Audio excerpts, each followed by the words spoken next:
बढ़ते आगे 4 साल के बाद पेट्रोल और डीजल के दामों में दिखी है बढ़ोतरी। तेल कंपनियों पर इसका क्या असर होगा, आइए जानने की कोशिश करते हैं। बिल्कुल सर, 4 साल बाद जो है ये प्राइस हाइक अनाउंस हुआ है।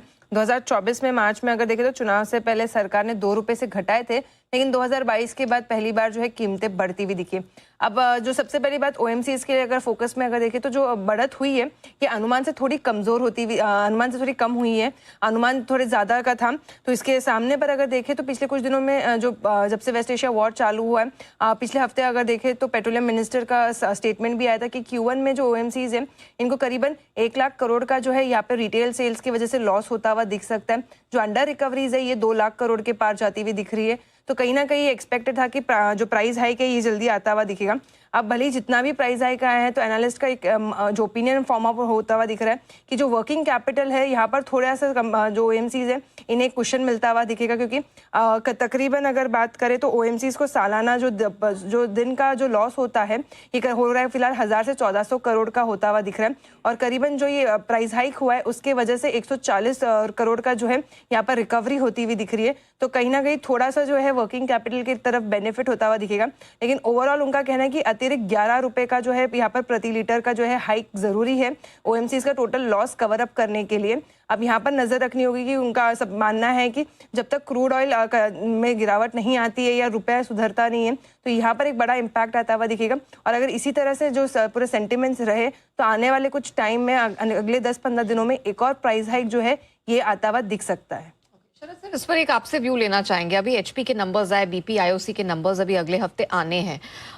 नंबर्स अभी तक हमने देखा कि इनका तो परफॉर्मेंस एक्सपेक्टेशंस से काफी बेहतर रहा, लेकिन मैनेजमेंट ने भी ये कहा है कि अगले क्वार्टर में इसका इम्पैक्ट जो बढ़े हुए क्रूड का है वो देखने को मिल सकता है। अब यहाँ पर सरकार भी पेट्रोल डीजल की कीमतें बढ़ा रही है।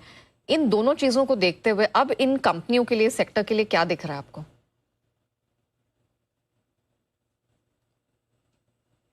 शरद सर, ये सवाल आपके लिए था।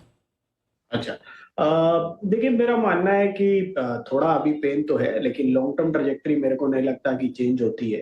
एक बार ये जियोपॉलिटिकल टेंशन खत्म होती है उसके बाद तेल नीचे ही जाना चाहिए, जो इनके लिए पॉजिटिव होना चाहिए। अभी टेम्पररली थोड़ा बहुत इनको लीवे दिया जा रहा है, चाहे वो टैक्स कट से हो चाहे प्राइस इंक्रीज मार्जिनल लेके, ताकि बहुत ज्यादा इम्पैक्ट ऑलरेडी इकोनॉमी पे नहीं पड़े।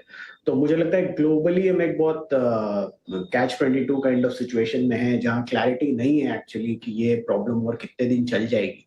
क्योंकि पिछले क्वार्टर तक जो प्रॉब्लम हुई है वो शायद इतना ज्यादा इम्पैक्ट नहीं करे। अगर ये क्वार्टर भी हम मान रहे हैं कि अगर ये प्रॉब्लम चलती भी है तो Q1 जनरली उतना रोबस्ट होता नहीं है इकोनॉमी के लिए, तो वहां से भी बहुत ज्यादा इम्पैक्ट नहीं आएगा। लेकिन अगर ये Q2 तक टर्मोइल आपका कैरी ऑन होता है तो मुझे लगता है कि ब्रॉडर इकोनॉमी के लिए भी प्रॉब्लम होगी। जहां तक ओएमसीज का सवाल है, मेरे हिसाब से जिस तरीके की मूवमेंट और वोलेटिलिटी हम ऑयल प्राइसेस में देख रहे हैं, आपको ये स्ट्रैटेजी लेके चलना होगा कि लॉन्ग टर्म व्यू तो यही है कि तेल के दाम नीचे आएंगे, मीडियम टर्म शॉर्ट टर्म में हो सकता है थोड़ा ऊपर जाए। तो स्टैगर करके अगले 10-15% अगर इनमें ड्रॉप आता है तो वहां पे स्टैगर करके हर 3-4% पे आप 25-25% करके एलोकेशन करते रहिए। मेरे हिसाब से लॉन्ग टर्म ट्रजेक्टरी काफी पॉजिटिव है। एवरेज में अक्रॉस आईओसी, बीपी, एचपी मुझे लगता है जैसे जैसे ये माहौल सुधरता है आप आसानी से एक्सपेक्ट कर सकते हैं कि जैसे आईओसी में हम लोग 180-90 के टारगेट्स लेके चल रहे हैं, तो एवरेज में अक्रॉस द बोर्ड आप 40 से 50% अपसाइड एक्सपेक्ट कर सकते हैं। और पेन बहुत ज्यादा नहीं है क्योंकि मुझे लगता है कि डिविडेंड यील्ड्स वगैरह भी रोबस्ट रहेंगी। बीएचपीसीएल ने भी कुछ दिन पहले डिविडेंड अनाउंस किया है, काफी रोबस्ट डिविडेंड है, तो 6-7% की dividend yield across the board है।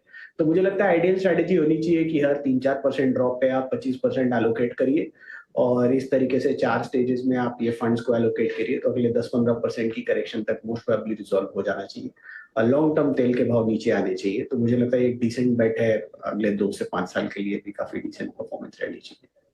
ठीक है।